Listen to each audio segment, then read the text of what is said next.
생명의 근원 되시는 하나님 아버지, 영적으로 메마르고 갈급한 시대를 살아가는 저희에게 오늘도 말씀하여 주시니 감사를 드립니다. 이 시간 선포되는 말씀이 우리의 혼과 영과 관절과 골수를 찔러 쪼개는 능력의 말씀이 되게 도와주시옵소서. 세상의 염려와 근심으로 가득 찼던 심령들이 말씀으로 치유되게 하시고 무너진 믿음이 다시금 바로 서는 기적의 이적의 시간이 되게 하여 주시옵소서. 전하는 자나 듣는 자 모두가 말씀 앞에 겸손히 엎드리게 하시고 들은 말씀을 머리로만 남기지 않고 삶의 현장에서 순종함으로 열매 맺게 도와주시옵소서. 귀하신 예수 그리스도의 이름 받들어 감사하며 기도합니다. 아멘. 오늘 함께 나눌 말씀은 마가복음 4장 26절에서 29절까지의 말씀입니다. 우리 한 절씩 교독하도록 하겠습니다. 또 이르시되 하나님의 나라는 사람이 씨를 땅에 뿌림과 같으니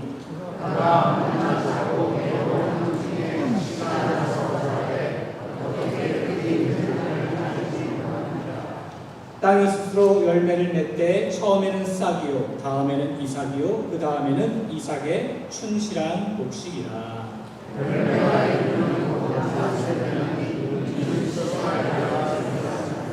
아멘.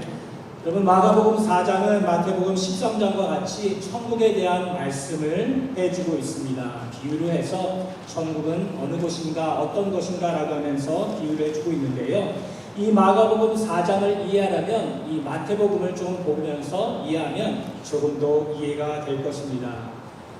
마태복음 1장부터 4장까지 하나님이 구원 계획을 세우시고 준비하신 그 왕이신 메시아가 바로 예수님을 설명하고 4장 뒷부분에서 예수님의 공생애가 시작됩니다. 이 예수님의 공생애가 시작되면서 예수님께서 선포하신 것이 무엇입니까? 우리 한번 그 말씀을 읽어볼까요? 시작! 이때부터 예수께서 비로소 전하여 이르시되 회개하라 천국이 가까이 왔느니라 하시더라 라고 말씀합니다. 그리고 또한 마가복음 1장 15절에도 똑같은 말씀인데 이렇게 마가가 그 하나님의 말씀을 썼습니다. 같이 읽어볼까요? 시작! 이르시되 때가 찼고 하나님의 나라가 가까이 왔으니 회개하고 복음을 믿으라 하시더라. 아멘. 그렇다면 여러분, 질문을 드리겠습니다. 예수님께서 공생애를 시작하시면서 이렇게 이 외친 이 말씀은 무슨 뜻입니까? 회개하라 천국이 가까이 왔느니라 라는 이 말씀이 어떠한 의미를 가지고 있습니까? 우리가 회개하면 천국이 우리의 것이 될 것이다, 그 얘기를 해주고 있는 것입니까? 회개하라 천국이 가까웠다라는 그 말씀은 하나님께서 예수 그리스도로 말미암아 이제 회개케 할 수 있는 그 길을 여셨고, 또한 하나님께서 함께 하셔서 예수 그리스도로 말미암아 이 천국이 도래케 되었다라고 그렇게 얘기해 주고 있는 겁니다. 다시 말해서 예수님이 이 땅에 오셔서 하나님의 백성들을 위해 죽으러 오셨기 때문에, 예수님이 오셨기 때문에 그들이 회개할 수 있도록 하신 것이며, 또한 천국의 백성으로 삼으셨다는 겁니다. 무슨 얘기입니까? 이 전에는 예수 그리스도로 말미암아 이 하나님께 갈 수가 없었음에도 불구하고 그 모든 이들이 율법으로 말미암아 자기들이 그 죄를 범하여서 하나님께 갈 수가 없었는데, 예수가 죽으심으로 말미암아 이제는 우리가 하나님의 자녀가 되었고 천국의 백성이 되어서 회개할 수 있는 그 길을 하나님께서 여셨다고 그렇게 말씀해주고 있는 겁니다. 그래서 그 말씀이 끝나고 나서 산상수훈이 나오죠. 산상수훈이라는 것은 무엇입니까? 복 있는 사람이라고 하면서 팔복을 얘기해주고 있는데, 그 팔복이라는 것이 무엇이냐면 우리가 심령이 가난하고 애통하고 온유하게 된다면 하나님의 나라가 우리의 것이 되고, 또한 우리가 또한 계속해서 그 천국을 소유하는 자가 될 것이라고 얘기하는 것이 아니라, 예수님께서 회개하라 천국이 가까웠느니라 라고 말씀하신 것처럼 예수 그리스도로 말미암아 이제는 하나님의 백성이 되었고 회개할 수 있는 그 자리로 하나님께서 인도하셨다. 그러므로 너희들은 천국의 백성이다, 하나님의 사람이다, 천국의 천국을 소유하는 자들이다라고 그렇게 말씀하시면서 산상수훈을 통해서 이제는 너희들이 하나님의 백성이 되었고 자녀가 되었으므로 그러므로 이제는 하나님을 닮아 거룩한 삶을 살아나가라. 신분과 자격이 바뀌었다. 그러므로 이제는 너희들이 하나님의 자녀이므로 하나님의 자녀답게 거룩한 삶을 살아가라고 그렇게 말씀해주고 있는 것입니다. 그런 다음에 이제 마태복음 13장에서 천국에 대해서 얘기를 하고 또한 마가복음에도 4장 또한 이렇게 천국에 대해서 말씀해주고 있는데요. 이 천국에 대한 설명보다도 천국의 설명에 대한 반응에 더 초점이 있습니다. 무슨 얘기입니까? 예수님께서 이 땅에 오셔서 하나님의 나라, 즉 천국을 도래케 하셨는데 그 누구도 반기지 않았으며 그 누구도 원하지 않았다는 것입니다. 천국의 백성으로 초청하며 그 생명의 씨앗을 심고 뿌렸으나 그 반응이 각각 다르며 모든 영생과 영원한 나라에 관한 복음에 대하여 외면하며 반대하며 거절하는 데 대한 설명을 가지고 있는 것입니다. 그래서 예수님께서 이 씨 뿌리는 비유를 통해서 씨가 뿌려졌음에도 불구하고 그 씨에 문제가 있는 것이 아니라 다 밭들이 어떤 밭이라고 하는 겁니까? 길가며 돌밭이며 가시밭길이기 때문에 그 하나님의 복음이 선포됐음에도 불구하고 그 복음을 알아듣지도 못하고 알려보자 하지도 않고 또한 그 복음대로 살려고 하지도 않는 것이 이 죄인들이라고 말씀하시면서 의인은 하나도 없나니 다 없다고 하면서 그 어떤 누구도 하나님의 아들이 오셨음에도 불구하고 하나님의 아들인 예수님을 알지도 못하고 또한 그 예수님이 하나님의 아들이며 구원자이심을 알지 못한다는 것을 그렇게 설명해 주고 있는 것입니다. 그래서 이 마태복음을 통해서 이렇게 말씀하신 것뿐만 아니라 마가복음 4장 이 저희들이 오늘 읽은 본문 전에 그 말씀에서 무슨 말씀이 또 어떤 비유가 나오냐면 등경 위에 있는 등불에 대한 비유를 해주십니다. 그러니까 그 말씀이 4장 21절에서부터 25절까지인데요. 우리 함께 읽어볼까요? 시작! 또 그들에게 이르시되 사람이 등불을 가져오는 것은 말 아래나 평상 아래에 두려 함이냐 등경 위에 두려 함이 아니냐. 드러내려 하지 않고는 숨긴 것이 없고 나타내려 하지 않고는 감추인 것이 없느니라. 들을 귀 있는 자는 들으라. 또 이르시되 너희가 무엇을 듣는가 스스로 삼가라. 너희의 헤아리는 그 헤아림으로 너희가 헤아림을 받을 것이며 더 받으리니 있는 자는 받을 것이요 없는 자는 그 있는 것까지도 빼앗기리라. 그러니까 씨 뿌리는 비유에 대해서 말씀하시면서 이 마태복음에는 없지만 이 마가복음에는 이 등불에 대해서 얘기를 하시면서 등불을 등경 위에 올려놓고 그 위에 올려놔서 그 등불로 말미암아 모든 자리를 비추는 것처럼 이 등불을 얘기하시면서 예수님께서 말씀하시고 있는 것이 무엇이냐면 이 예수님이 누구신지 또한 예수님이 어떻게 왜 이 땅에 오셨는지 그것에 대해 설명해 주고 있는 겁니다. 예수님은 자기 안에 감추어져 있던 천국을 드러내 볼 수 있게 하기 위해서 오신 분이라는 것입니다. 다시 말해서 예수님의 가르침은 선택받은 하나님의 자녀들에게는 천국의 실체를 쉽게 볼 수 있게 하기 위해서 깊이 감추어진 비밀을 선명하게 볼 수 있도록 밝혀주시는 것을 말해주고 있는 겁니다. 그러므로 이 씨 뿌리는 비유를 통해서 많은 사람들이 알아듣지 못했지만 이 예수님께서 친히 제자들에게 설명해 주셨을 뿐만 아니라 그 설명 뒤에 이 등경 위에 있는 등불을 얘기해 주면서 예수님이 이 땅에 오셔서 그 하나님의 백성들에게 이 하나님이 예수님을 왜 이 땅에 보내셨는지 예수님이 이 땅에서 무엇을 하러 오셨는지 그 모든 것을 알게 하시고 또한 설명하시기 위해서 이 땅에 오셨고 등불처럼 그 모든 것을 밝히시기 위해 또한 천국의 비밀을 알게 하시기 위해서 그렇게 오셨다는 것을 설명해 주고 있는 겁니다. 그래서 하나님께서 택하시고 구원한 백성들에게 하나님의 비밀을 더 헤아리게 하실 것이며 더 알게 하실 것이라고 설명하고 있는 겁니다. 좋은 땅으로 갈아엎으셨을 뿐만 아니라 하나님의 백성으로 삼으신 것을 알게 돕고 또 도우신다는 것입니다. 알게 하시고 그 비밀을 깨닫게 하신다는 것을 설명해 주고 있는 것입니다.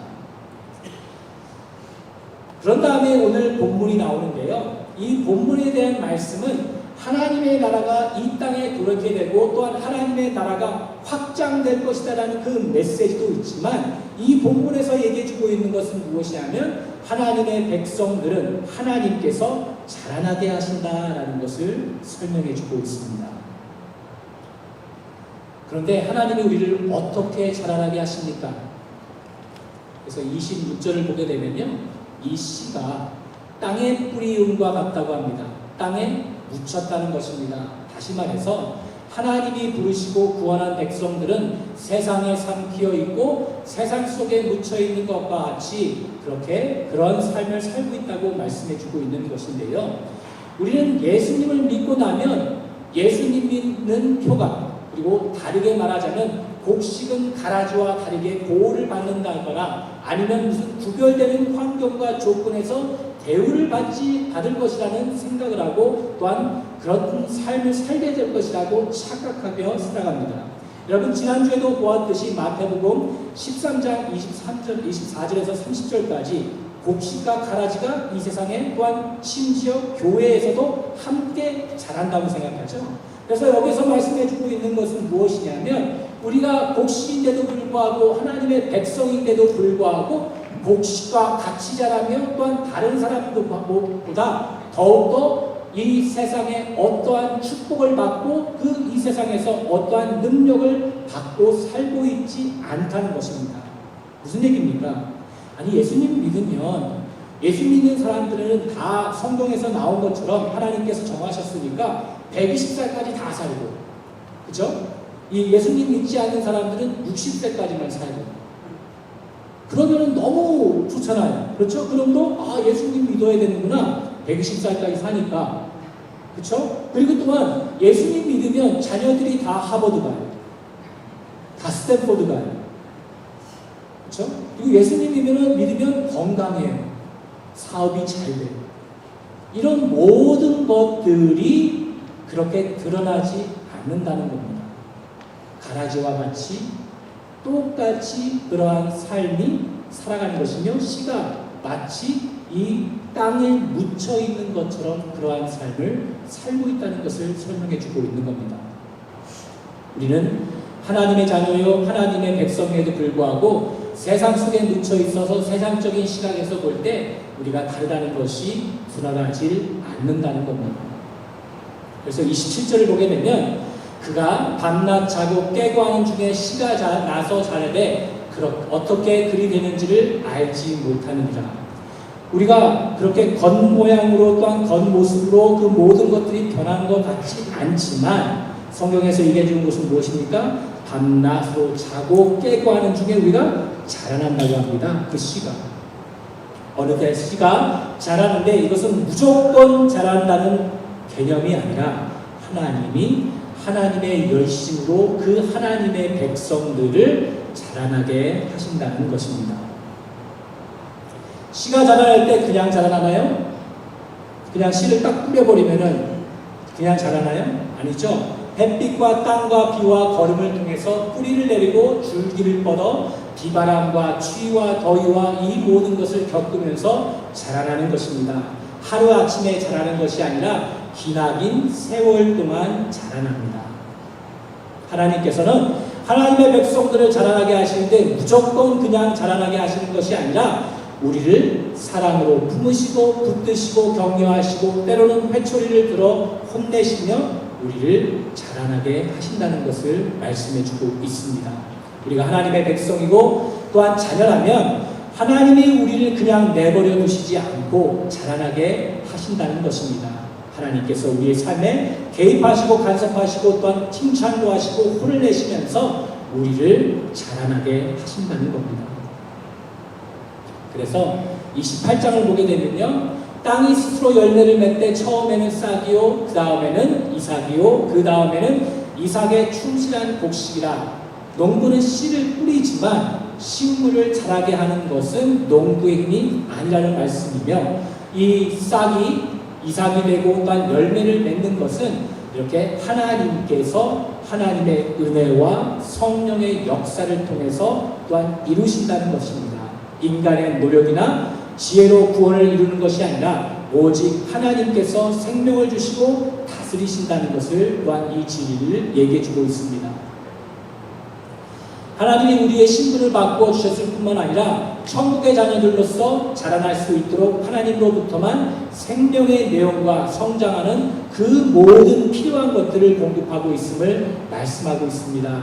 우리는 이 세상에 삼켜 있고 묻혀 있지만 우리의 모든 뿌리, 근거, 우리에게 주어진 생명과 그 생명이 자라날 모든 것들은 그리스도로부터만 온다는 것입니다. 예수님께서 말씀하시고 있는 것은 뭐냐면, 하나님의 사람이라면, 하나님의 자녀가 되었다면, 하나님의 은혜로 말미암아 그 주권으로 말미암아 하나님의 자녀가 되었다면 하나님께서 택하시고 백성 삼으신 것뿐만 아니라 자라나게 하시는데, 그 자라나는 그 삶 가운데 무엇을 채우시는가, 자라나는 것 가운데 무엇으로 말미암아 우리를 담으신가라는 것을 말씀해주고 있는 겁니다. 모든 하나님의 백성은 세상이 만들어내는 것이 아니라, 다시 말해서 세상의 철학과 세상의 과학과 세상의 어떤 정도가 만들어내는 것이 아니라 우리 주 예수 그리스도의 십자가로만 만들어지는 것입니다. 예수 그리스도로 말미암아 하나님의 자녀로 출생한 모든 자녀들은 예수 그리스도를 머리로 하는 그의 몸된 교회에서 그리스도로부터만 영양 공급을 받으며 그리스도로부터만 보호를 받으며 자라난다는 것입니다. 그러니까 무슨 얘기입니까? 예수님이 우리의 조건이요, 내용이요, 목적이라는 겁니다. 우리의 조건이라는 것은 예수 그리스도로 말미암아 우리가 하나님의 자녀가 되는 것이며, 또한 내용이라는 것이 무엇이냐면 우리의 삶이 전적으로 하나님으로 말미암아 예수님으로 말미암아 채워지는 것이며, 우리의 목적은 다른 것이 아니라 예수님을 닮아가는 그 자리로 나아간다는 것을 말씀해주고 있는 겁니다. 그러므로 하나님께서 자라나게 하시는데 그 자라남이 그 어떤 것으로 채우는 것이 아니라 예수 그리스도로 말미암아 우리를 채우는 것이며, 예수 그리스도를 닮아갈 수 있는 자리로 우리를 담으시고 또한 닮게 만드신다는 것을 설명합니다. 하나님의 사랑과 보호하심에 우리가 자라나고 있다는 것을 설명하고 있고, 예수 그리스도로 말미암아 우리는 채워지고 세워지고 충만해지고 있다는 것입니다. 우리 에베소서 3장 14절에서 19절까지 보게 되면요, 사도 바울이 기도하는 내용인데요, 이 사도 바울이 하나님의 그 주권과 구원과 또한 사랑과 그 은혜를 보면서 하나님의 그 역사하심을 보는데, 그 모든 것을 보면서 우리를 위해서 기도를 합니다. 그런데 무엇으로 우리를 채워주십시오. 하나님, 오고 오는 세대 가운데 하나님께서 함께 하셔서 그 사람들이 하나님의 자녀라면 하나님의 자녀답게 그들의 삶 가운데 함께 하시고 그들을 채워주시옵소서 라고 하는데, 무엇을 채우시고 무엇을 담아주기를 원하면서 사도 바울이 기도하는지 우리 함께 읽어보도록 하겠습니다. 천천히 읽어볼까요? 시작. 그러므로 내가 하늘과 땅에 있는 각 족속에게 이름을 주신 아버지 앞에 무릎을 꿇고 기도니, 그의 영광의 풍성함을 따라 그의 성령으로 말미암아 너의 속사람을 능력으로 강건하게 하시오며. 어디를요? 뭘 강건하게 한다고요? 속사람입니다. 그렇죠? 시작. 믿음으로 말미암아 그리스도께서 너희 마음에 계시게 하시었고, 너희가 사랑 가운데서 뿌리가 박히고 터가 굳어져서 능히 모든 성도와 함께 지식에 넘치는 그리스도의 사랑을 알고, 그 너비와 길이와 높이와 깊이가 어떠함을 깨달아 하나님의 모든 충만하신 곳으로 너희에게 충만하게 하시기를 구하노라. 우리의 마음에 속사람에 또한 하나님께서 계속해서 우리를 축복하셔서 하나님의 자녀로 말미암아 살아가는 것인데도 그것이 축복임에도 불구하고 거기에서 더 나아가 우리의 마음이 또한 우리의 속사람이 하나님의 사랑으로 하나님의 영광으로 채워주며 또한 온전히 하나님의 모든 것으로 우리를 채워게 하여 주시옵소서라고 하면서 사도 바울이 이렇게 기도하는 겁니다. 다른 것으로 우리는 채워지는 것이 아니라 하나님을 아는 것으로 채워지고 그리스도의 사랑, 성령의 열매로 우리는 체험을 받고 충만하게 된다는 것입니다. 그래서 29절은 곧 낫을 되나니 이것은 알곡이 되면 추수를 한다는 종말의 암시입니다. 마지막 때는 곡식은 걷어지고 쭉정이와 가라지는 불살라질 것입니다. 라는 말씀인데 우리 지난주에 함께 보았죠? 그날이 속히 올 것입니다. 그죠? 하나님께서는 하나님의 백성들을 다 구원하시고 나서 그 마지막 날에 심판하실 것이라고 설명해 주고 있는 겁니다. 예수님을 믿게 되고 하나님의 자녀로 살아가는 자들이 자라나지 않는다면 그것은 아직도 내 방식대로 살아가려고 하는 고집불통이거나 가라지라고 말씀하시고 계시는 것입니다. 하나님께서 그 밭을 갈아엎으셔서 하나님의 백성이며 하나님의 자녀라면 하나님의 은혜와 사랑과 말씀으로 자라나는 것이 당연하다는 겁니다. 여러분, 우리 모두는 다 어디에 가고 싶습니까? 네, 천국에 가고 싶어 합니다. 천국에 왜 가고 싶어 하십니까? 하나님이, 우리 삼위일체 하나님이 계시는 곳이기 때문에. 사실입니까? 하나님이 계시는 곳이기 때문에 우리가 하나님과의 관계 속에 있고 사랑 가운데 있기 때문에 그 천국을 바라며 살고 있습니다. 그런데 많은 사람들이 천국에는 가고 싶은데 천국의 백성으로 살아가고 있지 않다는 겁니다. 그게 문제입니다. 우리 모두가 다 천국을 가고 싶지만 천국에 가게 되면 그 모든 것이 바뀌겠지. 우리가 의인이기 때문에 하나님의 자녀이기 때문에 천국에 가게 되면 다 바뀌고 다 우리가 죄덩이였음에도 불구하고 하나님께서 바꿔주셔서 우리가 이제 의롭게 살겠지 하고 하면서 이 땅에 살고 있는 삶은 그냥 엉망진창으로 사는 사람들이 많습니다. 그렇지 않다는 겁니다. 예수님께서 하나님의 나라를 이미 이 땅에 도래케 하셨습니다. 그러므로 우리가 지금 하나님의 나라 가운데 살고 있습니까? 안 살고 있습니까?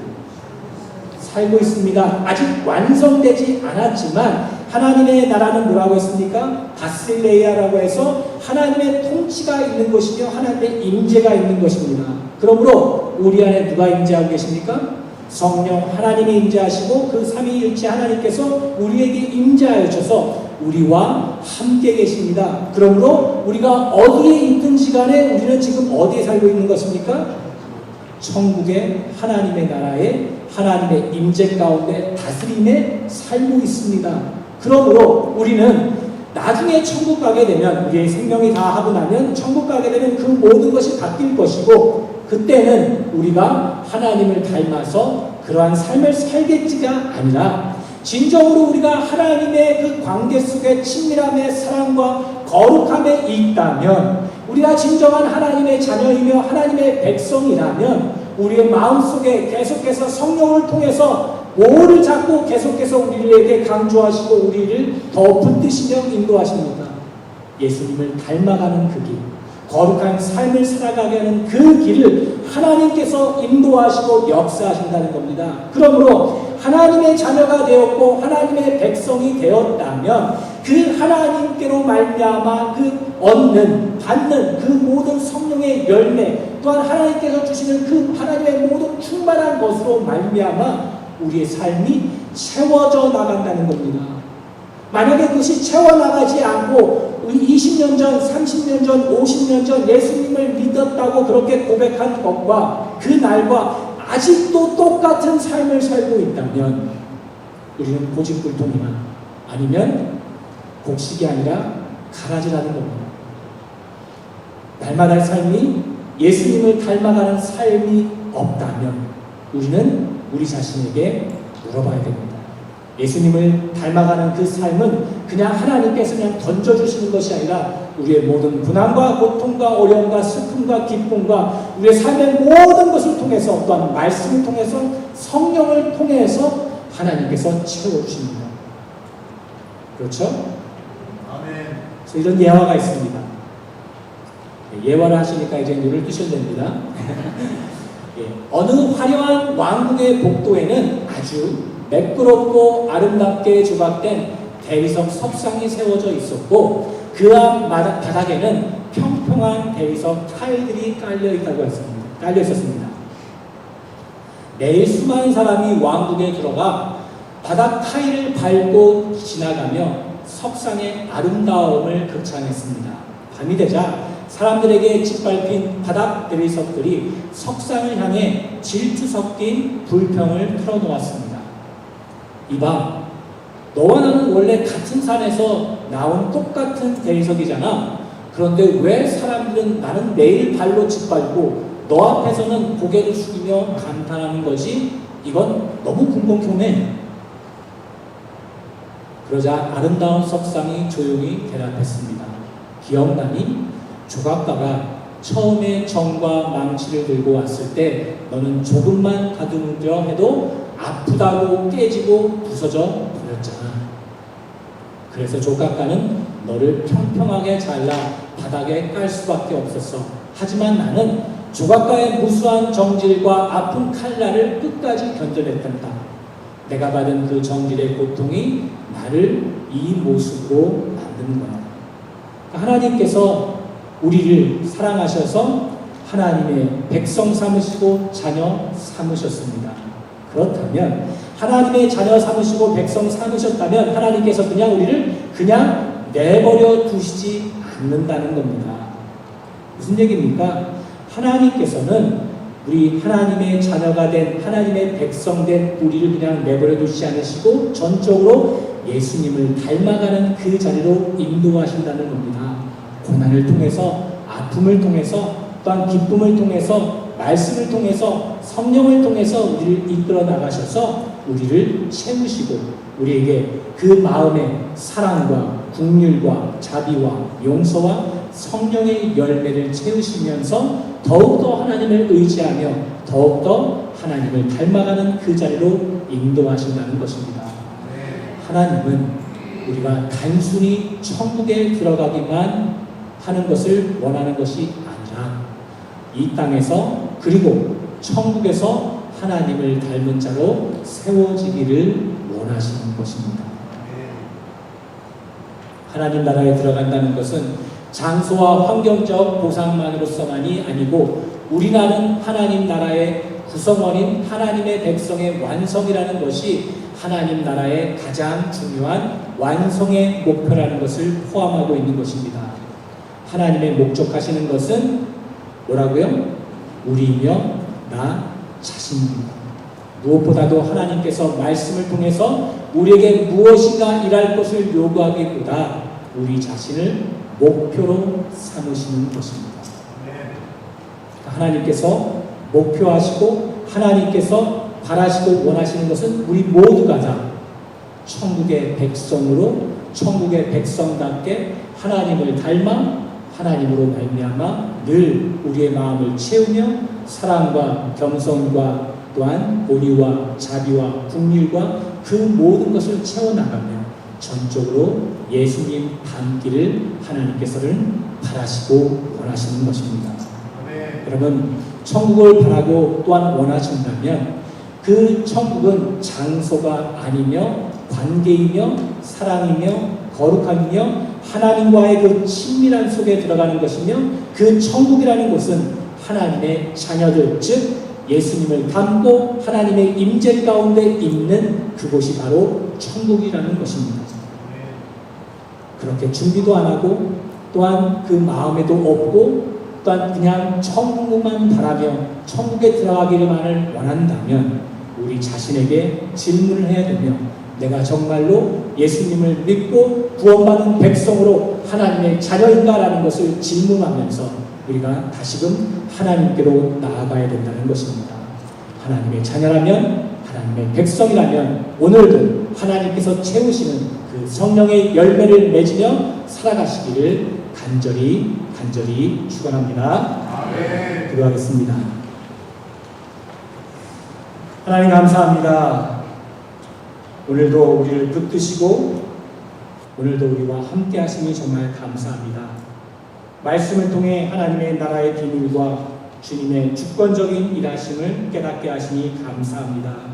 우리가 삶의 자리에 믿음의 씨앗을 뿌릴 때 사람이 밤낮 자고 깨는 사이 씨가 자라서 나는 것처럼 모든 것은 하나님의 주권과 능력에 달려있음을 고백합니다.